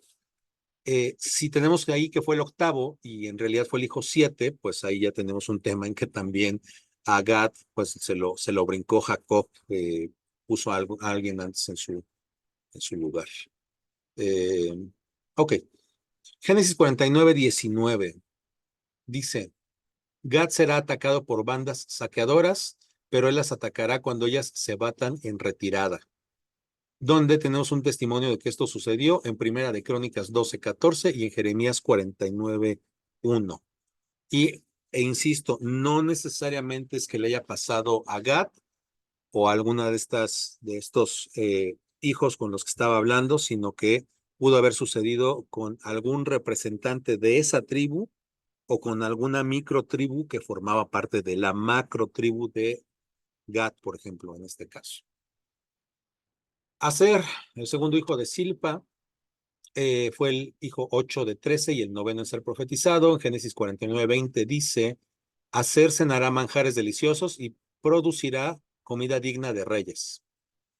Y ciertamente pudo haber sido así, porque como le tocó toda la zona costera del norte, y como insisto, no hay un registro de que fuera un pueblo que Israel no fue un pueblo que tuviera fama por ser pescador de alta mar, pero que tampoco implica que nunca lo haya hecho, pues puede ser que de ahí las comidas deliciosas de las que está hablando.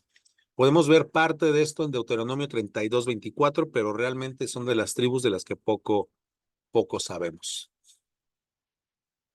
Ok, vamos a hacer una reflexión final acerca de esto. Nos estamos acercando al final de la lección. Vamos a dejar esta lección aquí.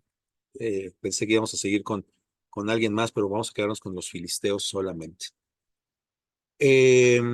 Ok, si nosotros hacemos una aproximación muy bruta, muy tosca a la cantidad de territorio que se le fue, que se le fue otorgada a cada uno de los hijos y de los nietos, de los dos nietos de eh, Jacob, podemos calcularlo de manera muy tosca, insisto, con la tabla que acaba de aparecer en azul en su pantalla. ¿Quién fue el hijo que más territorio, más kilómetros cuadrados de manera estimada, de manera muy general, tuvo? Según este cálculo, Judá tuvo entre 6,000 a 8,000 kilómetros cuadrados de territorio. 6,000 a 8,000. Judá, como lo acabamos de ver, fue el el cuarto hijo de Lea, el que recibió la primogenitura porque por default Rubén no la pudo recibir, Simeón y Leví, que venían en el orden, no fueron considerados para ello por la desobediencia y los asesinatos que cometieron. Entonces, el siguiente en orden de territorio fue, perdón, en orden de jerárquico fue Judá, y él fue el que finalmente recibe más tierras, que son las que tenemos aquí en la parte de abajo, pero que, como lo vimos al principio, gran parte de la tierra era desértica o semidesértica. Entonces fue una herencia un tanto agridulce. Sin embargo, Judá, que es todo este territorio, tenía dentro de su población a habitantes de la tribu de Simeón y también dentro de su territorio tenía alguna influencia de las ciudades que tenían Manasés dentro de otras regiones. Y también dentro de Judá existía población de levitas. Entonces, en Judá había gente de Judá, había gente de Simeón, había gente de Manasés, había gente de Leví. Y lo vamos a ver un poco más adelante, pero Cuando el reino del sur se separa del reino del norte por los asedios de otros imperios, de imperios eh, externos al pueblo de Dios, Benjamín decide, la tribu de Benjamín decide incorporarse al territorio de Judá.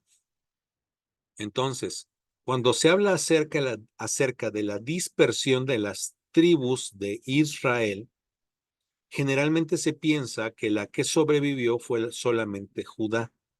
Sin embargo, Judá, insisto, tenía dentro de su territorio gente de la tribu de Simeón, gente de la tribu de Manasés, gente de la tribu de Benjamín y gente pues, de la tribu de Judá, obviamente.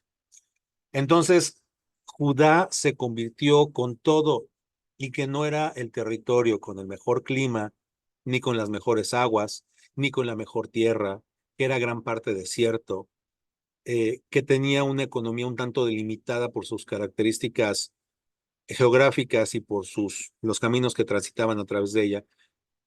A pesar de tener todas estas desventajas, Judá se convirtió en un territorio en donde Dios protegió a una diversidad de tribus que generalmente pensamos que no sucedió. Insisto, la mayor parte de la gente piensa que las 12 tribus se dispersaron y que solamente la tribu de Judá se salvó, pero por una simple y sencilla lógica de geografía política. Había gente en el territorio de Judá que protegió a otras tribus. ¿Ok? Ah, después de Judá, Manasés. Manasés tuvo entre 3,000 a 4,000 kilómetros cuadrados.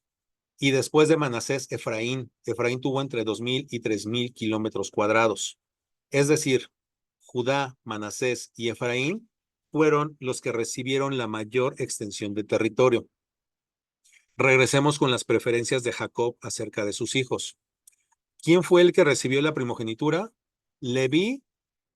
Judá por la eliminación de Rubén, Simeón y Leví. ¿Ok? ¿Quién era el hijo preferido? José, pero José no recibió tierra, la recibieron sus hijos, y sus hijos eran Manasés y Efraín. ¿Ok? Entonces, Jacob cumplió con Judá en darle una extensión de terreno lo suficientemente buena como para poder recibir a la herencia de primogenitura, que es quien merecía más por ser el primogénito. Sin embargo, Manasés y Efraín, al ser los nietos favoritos, porque eran los hijos de su hijo favorito, recibieron una cantidad de terreno bastante generosa. Y yo sé que aquí alguien puede decir, pero es que no se hizo un sorteo, no se hizo una, no se dejó hasta cierto grado al azar la repartición de la tierra, excepto en el caso de Rubén, de Gad y de la media tribu de Manasés, que se quedó del otro lado, cuando ellos dijeron, no, sabes que nosotros estamos súper bien, a nosotros entréganos esta tierra, ya nosotros los acompañamos para cuando crucen el Jordán y allá los acompañamos a hacer la guerra, pero Gad dijo, yo me quedo aquí, Rubén dijo, yo me quedo acá, ¿no? Manasés igual. Entonces, y si el resto de la tierra se distribuyó por sorteo, pues entonces, ¿cómo? O sea, ¿fue una cosa terrenal o fue una cosa de voluntad de Dios? Mi interpretación personal, y lo insisto, mi interpretación personal, para que lo piense y lo reflexione, es que Dios respetó el deseo de Jacob por el amor profundo que le tenía a Jacob, a pesar de ser tan pecador o más que nosotros, o nosotros peor que él, no lo sé. Pero Dios amaba tan profundamente a Jacob que sabía de las preferencias por sus hijos y le concedió la voluntad de que del más favorito al menos favorito esa preferencia se mantuviera. Esto puede dar lugar a muchas discusiones y a muchas interpretaciones y a que alguien levante la mano y diga yo no estoy de acuerdo y a que alguien levante la mano y diga yo no lo había visto así. Mi intención es poner sobre la mesa este punto de reflexión para que usted lo analice y considere las implicaciones teológicas que puede tener dentro de su vida el día de hoy, sea por lo que sea que usted esté pasando. Bueno, sigamos entonces. Prácticamente aquí tenemos que el cálculo bruto es que Rubén, Isaacar, Zabulón y Benjamín tuvieron la misma cantidad de territorio. Rubén, Isaacar, Zabulón y Benjamín. Rubén, Isaacar, Zebulón y Benjamín. ¿Okay? A Rubén de cierta manera le mantuvo el privilegio de primogénito porque fue eliminando al primogénito por sustitución y a sus nietos, que eran los favoritos, pues entonces a Rubén le mantuvo ese grado de privilegio a pesar de lo que había hecho, al ser el número, prácticamente el número 4 dentro de la sucesión de territorio. Isaacar, Zabulón y Benjamín. Benjamín por ser el hijo de su esposa favorita. Y tenemos a Isaacar y Zabulón como hijos de Lea, su segunda esposa favorita. A quien sí no le perdonó tanto el asunto fue a Simeón y a Leví, que con ellos, como por la desobediencia que tuvieron, están en el último lugar. Simeón dentro del territorio de Judá, técnicamente sin una provincia propia. Leví técnicamente sin una provincia propia, pero no se cuantifica porque la heredad de Leví fue Dios y por lo que les acabo de narrar, de algo que podía interpretarse como un evento de desventaja, los levitas al mantenerse fieles a Dios en el momento que tuvieron que ser fieles, lo transformaron en algo de bendición suprema. Si seguimos analizando esta tabla, en cuanto a disposición de tierra, tenemos a Neftalí, Gad, Aser y Dan. Y tenemos entonces aquí a Neftalí, Dan, Aser y, perdón, Neftalí, Dan, Aser y Gad. Es decir, los hijos de las esposas menos favoritas tuvieron justo precisamente 1, 2, 3, 4, los últimos 4 lugares en cuanto a la distribución de la tierra, sin considerar, por lo que ya vimos, a Simeón y a Leví. ¿Ok? Entonces, es curioso porque a pesar de lo espiritual de la escritura, seguimos viendo cómo hay algunos pasajes en donde cuando el ser humano mete las manos y hace su reverenda voluntad, hay un punto en donde Dios respeta y dice, si eso es lo que quieres, eso es lo que tienes. No es lo que yo tenía planeado para ti. Entiéndalo Rubén, entiéndalo Simeón, entiéndalo Leví, pero tú quisiste tomar por la libre. Y si quieres ver cristalizado en metros cuadrados la decisión que tomaste, pues ahí tienes el territorio que te tocó, la calidad de territorio que te tocó, la posición que te tocó de tu territorio dentro de otro lugar. Simplemente ves dentro de la tierra donde fluye leche y miel, ves en metros cuadrados, o en este caso en kilómetros cuadrados muy precisos, la consecuencia de tu decisión. ¿Ok? Vamos a terminar con los libros principales que hablan acerca de la relación de los filisteos con el pueblo de Dios. No son los únicos que hablan acerca de ellos, pero sí es donde más podemos encontrar información. Esta relación la podemos encontrar en Josué, en el libro de Jueces y en Primera de Samuel. Así que la próxima vez que usted consulte la escritura y en la escritura usted lea estos 3 libros que le acabo de mencionar y usted quiera comprender más de qué momento de la historia estamos hablando, pues simple y llanamente se podrá dar cuenta de que cuando revise estos 3 libros en específico, perdón, creo que ya me está viendo usted en la pantalla. No, ya lo vi. Ok. Entonces, cuando usted vea en la escritura estos 3 libros específicos que acabamos de ver, los relea y los analice, usted se podrá dar cuenta de que mientras está leyendo los diferentes pasajes, había una lucha entre los filisteos y el pueblo de Dios para hacerse del control de estos territorios que usted vio en el mapa, que ya estaban repartidos, sobre todo en Josué, es donde, insisto, se menciona todo esto, ya estaban repartidos, pero había que ir a conquistarlos.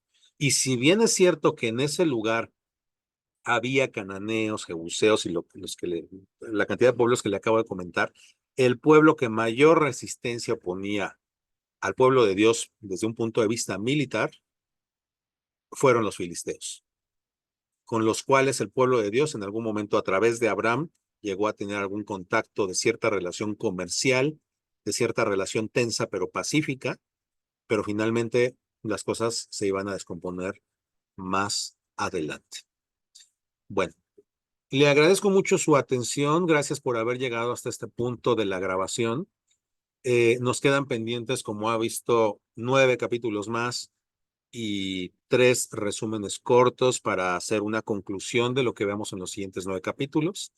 Creo que usted va a tener un material bastante, espero yo, bastante interesante para usted. Espero que esta reflexión que hicimos de las tribus de Judá la entienda como un momento en la historia de Israel en el cual tenían que estar peleando un día sí y el otro también para poder hacerse de la tierra que Dios le había dicho, ya es tuya, pero necesito que vayas y formalices la posesión yendo a pelear por ella. Yo ya te la entregué, ahora hazlo efectivo. Eh, Espero que le sirva mucho en el estudio y la profundización de sus tiempos de estudio, de su tiempo de oración. Espero que esta reflexión de la geografía política le acompañe en los momentos en los que usted ore a Dios y también le diga, Señor, tú sigues siendo el mismo ayer, hoy y siempre. Y si peleaste con tu pueblo eh, por asuntos que tú ya le habías entregado, sé que puede esto suceder el día de hoy. En ti confío, a ti me sujeto, a ti obedezco, para donde vayas voy y deseo que este conocimiento técnico tal vez que acaba de adquirir se vuelva un conocimiento vivo y activo en su vida diaria para honra y gloria de Dios. Hasta muy pronto, seguimos en comunicación, pásela muy bien.